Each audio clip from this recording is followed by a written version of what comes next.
Federal Fag, and Alex Reynolds Mystery, Series Book 2. Author Fred Hunter, publisher St. Martin's Press, New York, 1998. Narrator Eric Ost. For Raymond Dragon.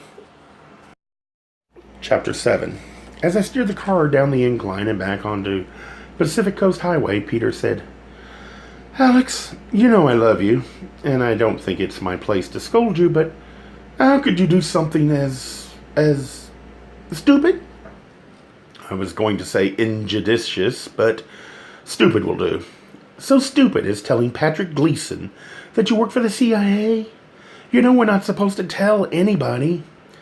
I know. I could have kicked myself the minute it came out of my mouth. Then why? I let out a sort of choking sigh and glanced in the rearview mirror while I collected my thoughts. Not too far behind us was a car whose idiot driver had his brights on. I turned my attention back to the road in front of us and said, there I was having lunch with Patrick. My old college chum had turned into, well, he was having sex for a living, and excuse my Burgos upbringing, but we used to call that prostitution. And even with that, and all I knew about him, he was still able to make me feel small, even after all these years. Just a few words from that sex hound, and I felt ashamed of myself for being a freelance graphic artist. God, Peter, the words were out of my mouth before I knew what I was saying. There was a silence during which I watched the road, and Peter watched the side of my face. I could feel his sympathy, but it didn't make me feel much better about having been so indiscreet.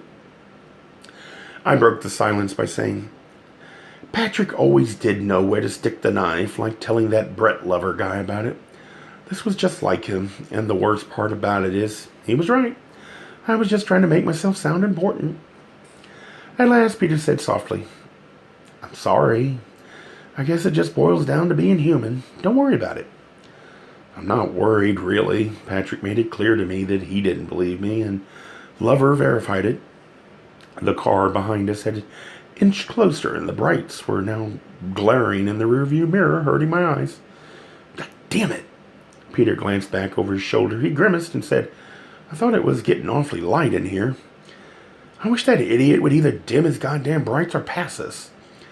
As if the driver of a car had heard me, he pulled to the left and sped up, the lights boring into the side mirror, reflecting off it like a searchlight, and almost blinded me. Jesus! The car swerved back into the lane behind us and continued to gain on us until it was just one car length away. I tried not to speed up, thinking that the only thing that could make matters worse would be to find ourselves in a high-speed chase on a road I didn't know well, but I found that my body parts had developed a life of their own. Even though I kept telling myself not to speed up, my foot inched the gas pedal closer to the floor, and we were going faster and faster at the same time. I tried as hard as I could to see who was driving the car, but the brights flashed off the rearview mirrors and made identification of the driver or the license plate impossible. Hell, the damn lights were so intense, I couldn't even tell what type of car it was. Get in the right lane, said Peter anxiously. Let him pass. I don't think he wants to pass, I said loudly, but I thought his idea was as good as any. I fought my good driver impulse to put on the turn signal, and instead I swung quickly into the right lane. Jeez, said Peter, shielding his eyes. Our pursuer hit the gas as if his intention had always been simply to pass us, but when the car had finally reached a point where if it went forward any further, its headlights would be partially blocked by the side of our car, and we might be able to get a glimpse of the driver. He stopped his advance. I was just about to heave a hesitant sigh of relief when there was a loud bang and my steering wheel jerked violently to the left. I fought to turn it back, but we found ourselves crossing the two opposite lanes directly into oncoming traffic. I realized right away that our tire had blown. At first I thought we'd hit the car that had been following us, but he'd immediately fallen back and I lost sight of him. Two oncoming cars split to the left and right as we dove between them. It took all my adrenaline-enhanced strength to turn the steering wheel far enough to send our car headed back to the right side of the road. But the effort was too much for me, and the moment we were on the right, the wheel swirled counterclockwise, like a loosened spring, and we swerved over to the far left of the other side. By the grace of God, we just missed a northbound car as Peter joined me in trying to regain control of the steering wheel, but We were already way too far out of control. The car fishtailed as we ran up the ridge as far as we could before the front of the car jammed into the dirt. In one of those startling movie-like moments, I saw the hood of the car waffle and realized that the back of the car was still moving. The impact and angle at which we'd hit this hill had stopped the front of the car in its tracks, but the back of the car slid sideways up the ridge, and we hung there for a moment like a motorized lizard clinging to the side of a wall. But it was only for a moment. "Grab something!" I yelled. We had not gone far up the embankment, but far enough for the car to roll over on its way back down to the road. I learned at that moment that actually being in a car that's rolling over is nothing like it is in the movies. It's messy. The two of us were dropped onto the ceiling and then clung for dear life to the inner side of the bucket seats, and the steering wheel to not come in contact with the ground as the passenger window rolled over the dirt. Peter groaned with pain as the hand with which he held on to the steering wheel was wrenched around, and both of us found our grips slippy as the car rolled. As it started to right itself, we were both dumped onto the floor. The car bounced on its tires against the road and tilted sideways toward the passenger side, but it had lost its momentum and recoiled back to the road on the driver's side. A loud metallic thud running through us as the hub of the flat tire hit the pavement. The sudden silence and lack of movement came as if we'd suddenly gone deaf. I pulled myself up from the floor and onto the seat, hitting my head on the steering wheel in the process. Peter looked as if he'd been stuffed under the glove compartment. He groaned, and I said frantically, "Are you all right?" He turned his face up toward me. There was a small cut just beneath his hairline. "You've got to be kidding."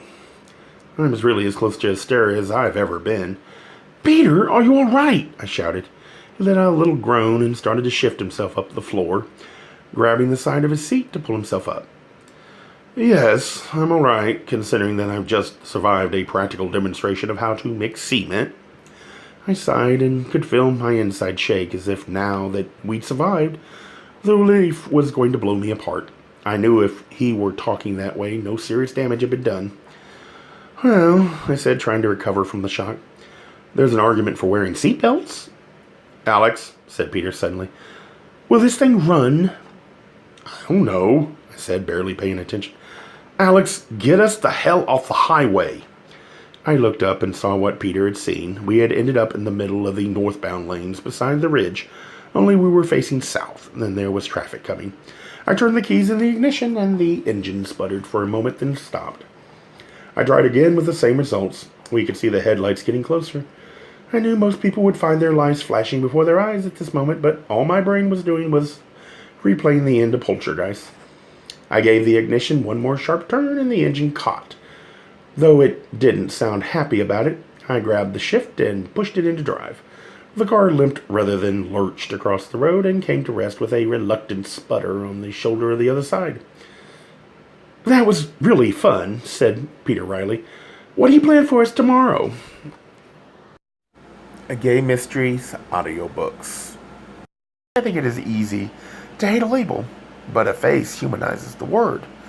So this effort is twofold: to offer comfort to those like myself that your world didn't end because you don't fit into the view of acceptable society on both sides, and in hopes of helping those with family that are LGBTQ, that it doesn't mean we are aliens from the child they once knew.